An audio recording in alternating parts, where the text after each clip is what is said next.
So now let's see how we can work around with the Unsharp Mask and Diffuse option inside the Photopea.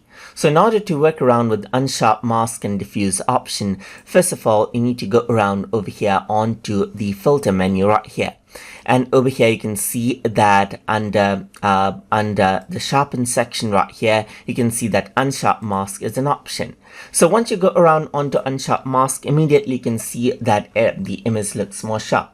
You can change around the amount of Unsharp Mask right here to make the image more sharpened right here. And you can change around the radius right here to change around the amount of sharpness right here by area. You can also go around and change around the threshold of sharpness as you want right here, just like this. Press OK, and this is what you have.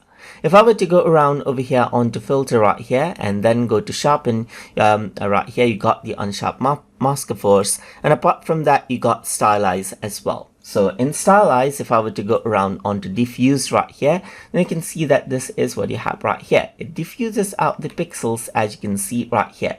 So this is the normal diffuse. You can go for darker color diffuse or lighter color diffuse or any tropic diffuse right here for a more smoother look, as you can see right here. So there are different modes of diffuse, as you can see, that you can utilize as well. And that is how you can utilize the Unsharp Mask and Diffuse option inside a Photopea. So I hope you guys learned something as always. And as always, please like, comment, share, and subscribe.